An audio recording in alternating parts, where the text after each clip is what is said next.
Welcome to Game Day Wrap-Up of Week 6 of the Simulation Football League's 17th season.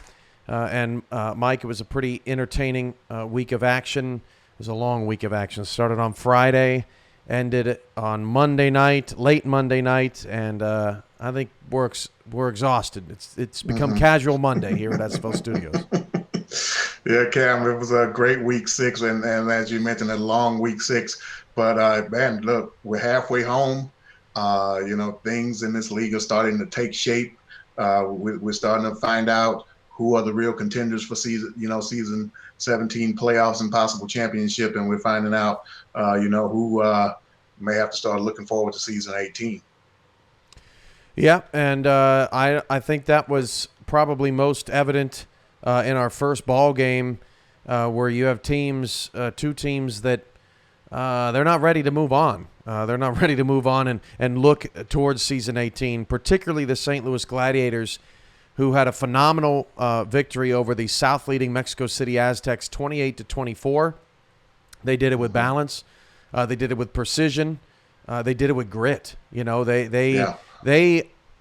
almost felt a little bit like they beat Mexico City at their own game, whereas the week before, Florida got Mexico City off their game. St. Louis beat Mexico City at their own game. They didn't necessarily take Mexico City out of what they wanted to do. They just did it better. And they end up going 3-3 with a 28-24 victory. And it was kind of surprising, right? I mean, you just don't expect Mexico City to drop 2 in a row after that hot start. Yeah, this was an excellent performance from St. Louis in this game. It was in a lot of ways a must win. Just to keep their head above water, as this win put them at 500 at 3-3, and kept pace with Atlanta. Atlanta got a big win over Louisiana in another division game in the East. And so this was a huge game for St. Louis. They came out firing, and we're used to seeing Eagle Mondavi make big plays, but this was a Paul Delavu game. He came out first drive of the game, big touchdown from Paul Delavu, another second touchdown catch in the second quarter. And Cam, you know how I feel about Christian Brown and that gunslinging style that he has. And you could get this guy in the chat. He wants to throw the ball. He wants the ball in his hands. He had another big game, 264 yards and a couple touchdowns. To the aforementioned Delavu, and the St. Louis came away with a big victory to stay in contention for the East Division. The Gladiators have really developed him very nicely. They've done a good job with the rookie. Of course, this is the first time they've had a quarterback stay, and it was a big storyline in the offseason, and they unquestionably made the right pick. And it's got them 3-3, right in the thick of it. Atlanta has kept themselves a game ahead with that nail-biter over Louisiana, but St. Louis is right there. Those teams have not met yet this season, and it's going to be interesting because they only meet once, so it's going to be interesting to see how that matchup ends up. Could be the deciding factor in the division. Yeah, Cam, most definitely. And one more note I do want to mention about this game, because Mexico City were up in this game 24-14 and pretty much in control, and midway through the third, Gerard Winkler had a pick six to get St. Louis, closer in this game to 24-21, and had a second interception on the very next possession, which led to a field cost touchdown. And then St. Louis took the lead midway through and early in the fourth. And, and then the defense pretty much took over. Nicholas Warner had a couple of interceptions. And one huge play in this game was a block punt by Mexico City late in the fourth. And the very next play, Phoenix Jones was injured. Wow. And then the immediate play after that was the second Nicholas Warner interception. So that could have played a huge part, the Phoenix Jones injury, into Mexico City deciding, hey, we may have to go to the air, which led to the interception and closed out the deal for St. Louis. So, Christian Brown, Delavu had a great game, but, I couldn't let that game go without mentioning the great performance of their defense midway through the second half and fourth quarter to close out that victory.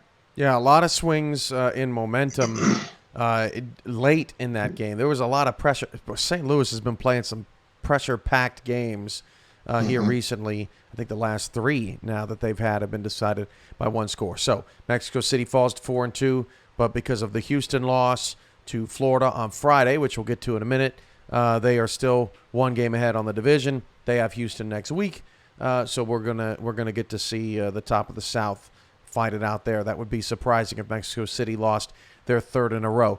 Over to the Pacific, where the Portland Fleet continued to streak. They have now won 4 games in a row, and a team that had not been 500 in their first year of existence is now 4-2 and still 1 game back in the division after Los Angeles took care of business against Fort Worth on Monday. But Portland gets the victory 34-27 over the London Knights, who another 3-2 team that falls to 500. It was more of Ezekiel Love. It was more explosive Portland offense, which is kind of the difference between last year and this year with this team, and more great play out of that secondary, one of the best defensive backfields in the league.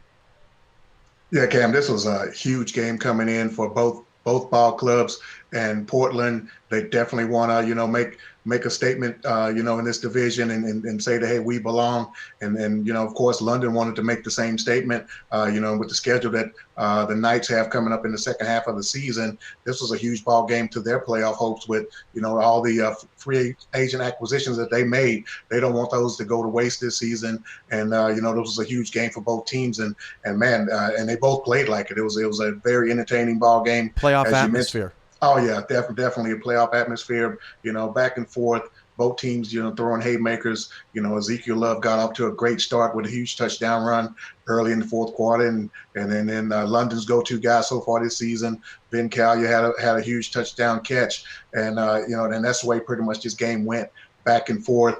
Johnny Pickler, another great game yardage-wise. 468 yards, 3 touchdowns. But the one thing that he's struggled with the past couple of weeks is the turnover ball, and 4 more interceptions yesterday, and that makes 9 in the last 2 games, and that's probably why London came out on the losing end of both of those games. But one thing that Portland did do, as you mentioned, is great secondary. They do that to everybody. So, Johnny has nothing to hang his head about, in that aspect, because we see it week in and week out, whether it's Bob Funk or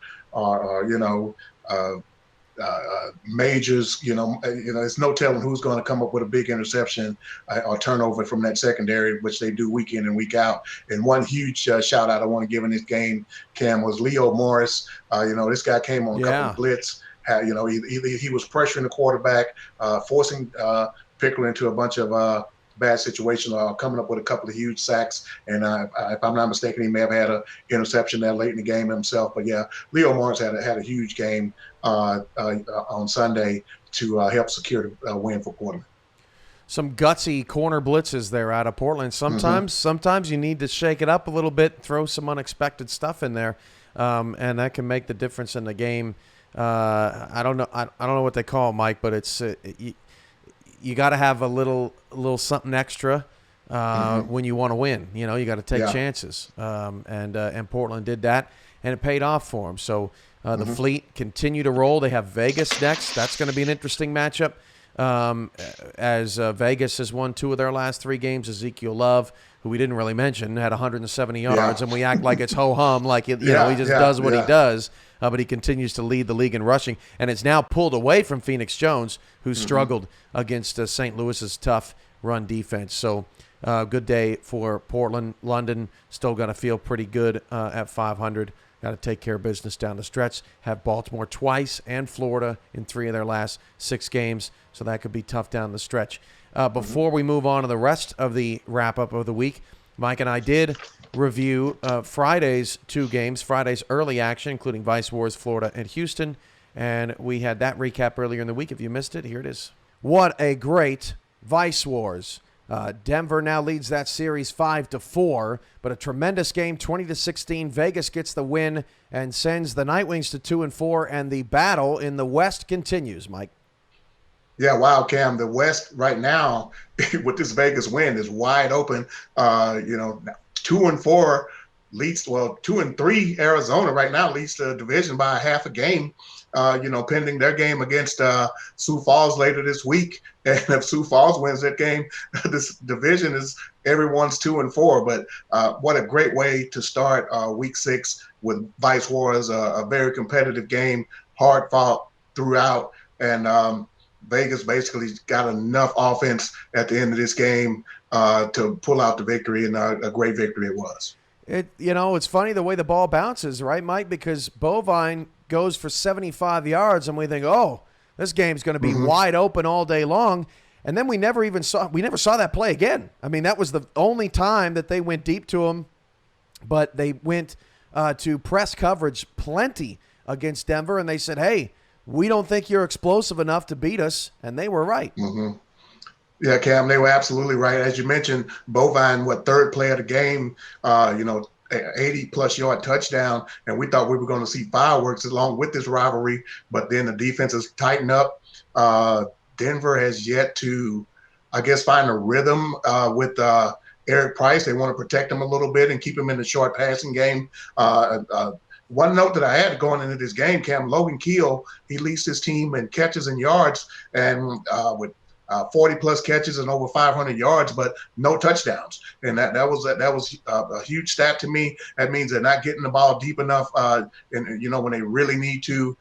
Bailey O'Shaughnessy have made strides forward, but Vegas came into this game today and said, hey, he's not gonna be the guy that's gonna beat us. They want to force Eric Price to beat him, and as a result, Tom Creek had a huge game and no offensive touchdowns for Denver throughout this ball game.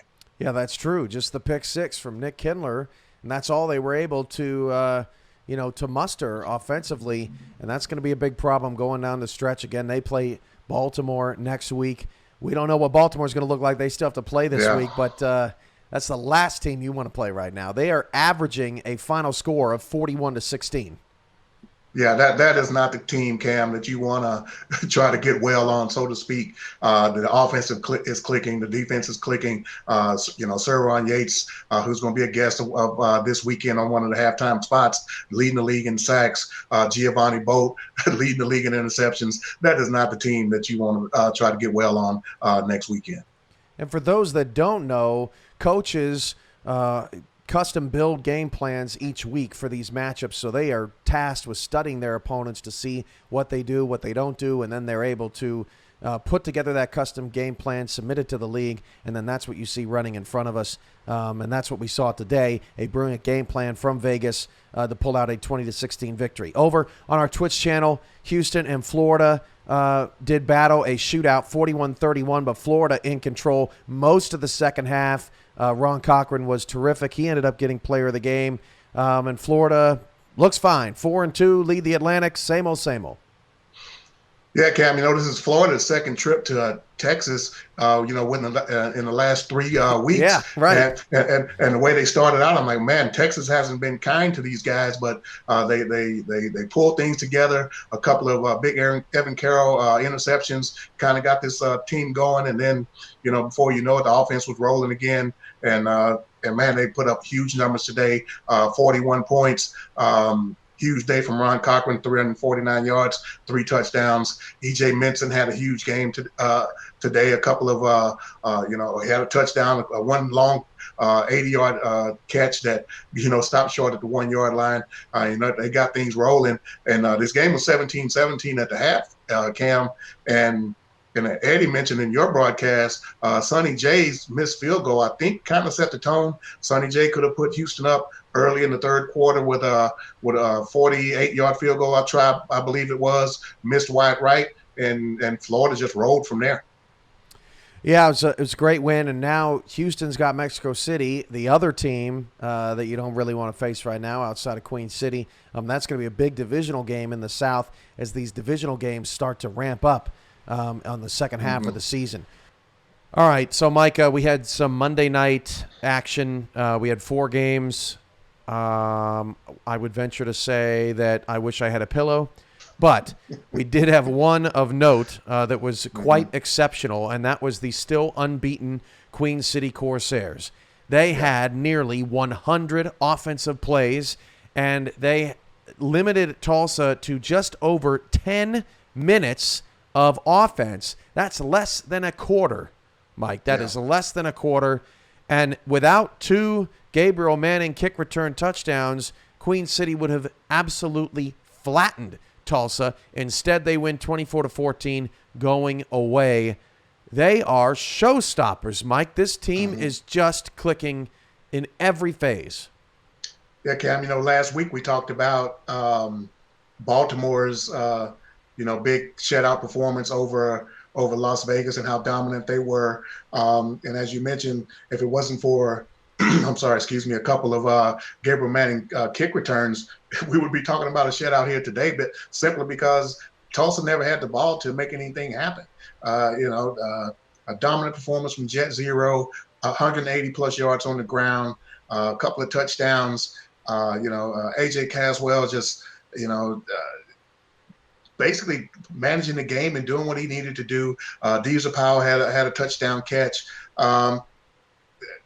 6-0. These two, we mentioned Baltimore. These two teams crash are course. the last undefeated. They're on a crash course with one another. I think it's week 10. From my point of view, hopefully Baltimore has lost at least one game by then. But but these guys are on a crash course with one another. But the intriguing part is the different way they go about getting things done.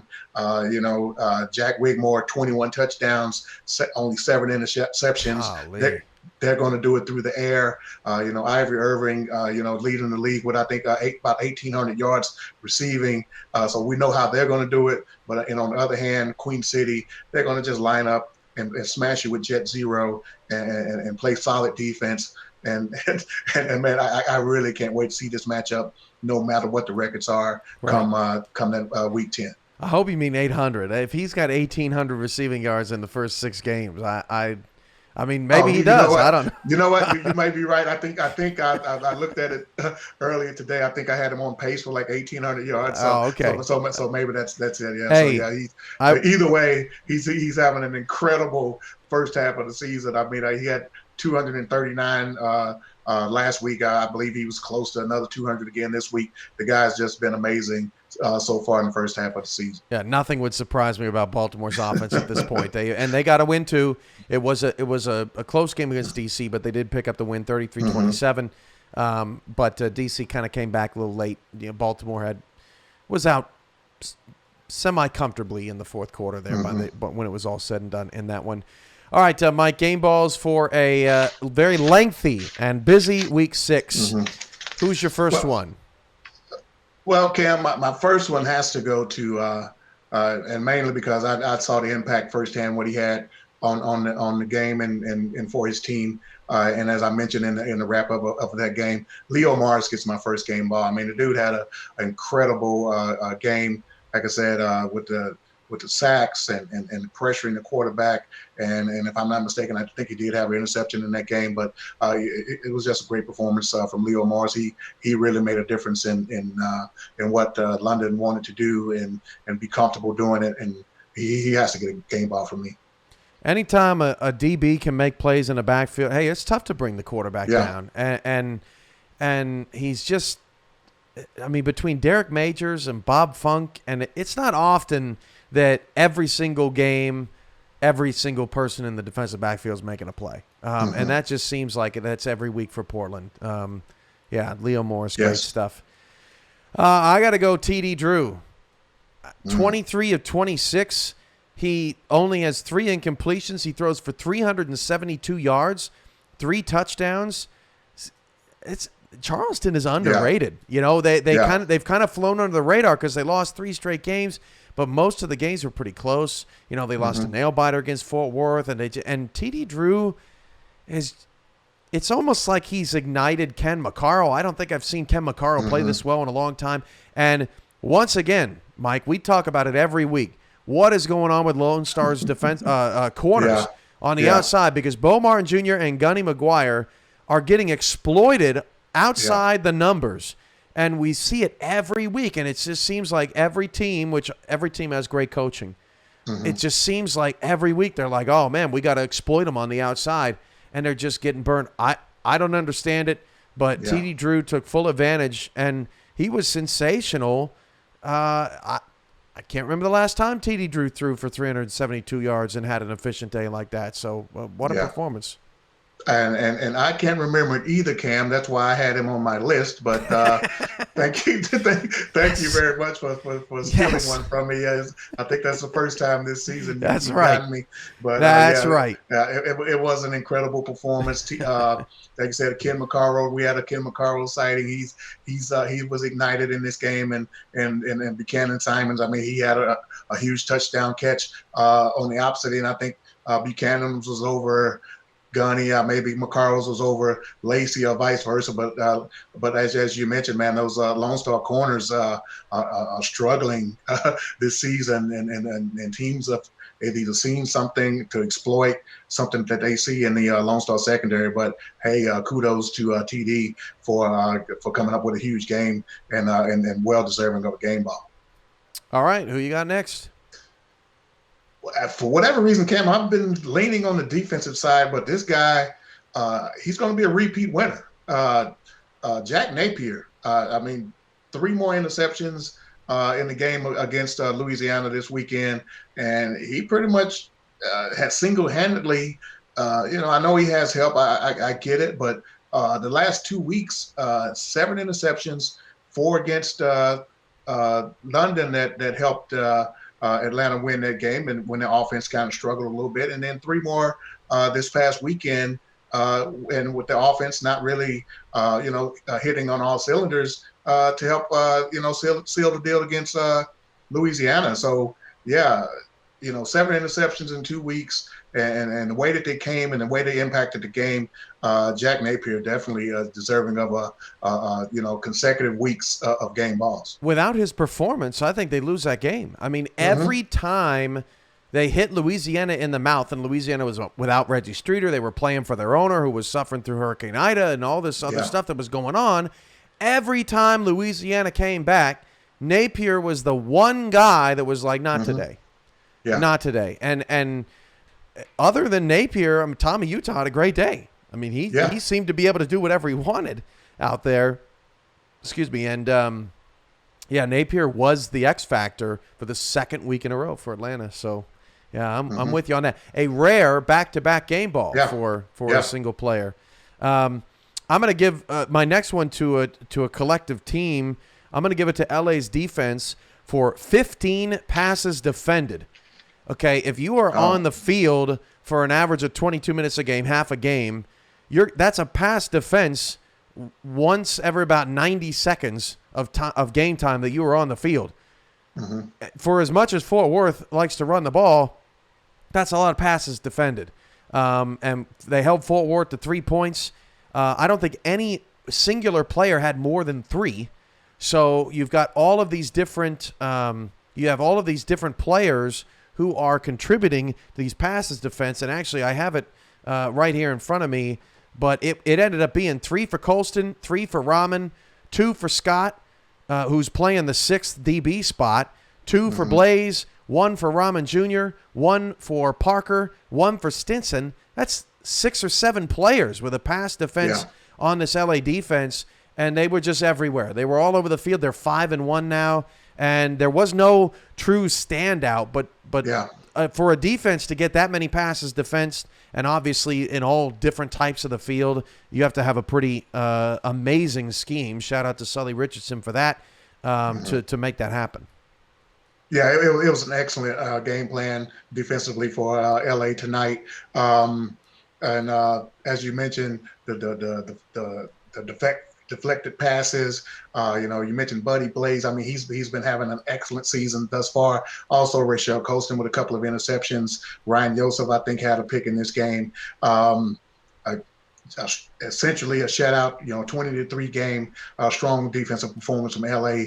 They are definitely deserving of this 5-1 record and being on top of the Pacific Division right now. And remember that 3 points came off an Aiden Davis interception. He got it all the way down to the 4-yard line, and then Fort Worth couldn't get a touchdown. So they basically, like you said, pitched a shutout. Yeah. All right, Mike. Last one. All right. You came up with LA tonight, and I figured I could go either way with this because I think both of these guys are deserving of game balls from from Monday night's action. I'm going to go with Jet Zero, and I think this may be his second game ball of the season, simply because every time I would, I don't, know people know how our setup is here. We can watch 2 games at one time, and if you focus somewhere and you look back, every time I looked to the other screen, Jet Zero was going for 10 yards, it seemed like, and knocking people over. Ended up with 180 yards plus, I think, in this game, a couple of touchdowns. But he's been doing this week in and week out. He's a key reason why Queen City is still undefeated, and he definitely gets a game ball tonight. But it was a tough choice between Robert Redford, who also had a big game, over 100 yards receiving and rushing, as well as 3 touchdowns. But, Jet Zero, I'm going to lean his way tonight. Yeah, Vancouver took care of San Diego 44-20 this week, but that's a good pick. I mean, you're right. Every time we look over there, Jet Zero's running somebody over. I mean, it just at one point, Mike, they had a 20-play touchdown drive that took almost the entire second quarter. I mean, if that's not dominance, I don't know what is. I mean, you just couldn't get off the field. So and that was capped off with a Jet Zero touchdown run. So that's what we saw most of that 20 plays. So Jet Zero definitely deserved. Honorable mention to Grayson Willis, 8 receptions, 230 yards, 2 touchdowns. Honorable mention to Christian Brown, 28 of 32, 264.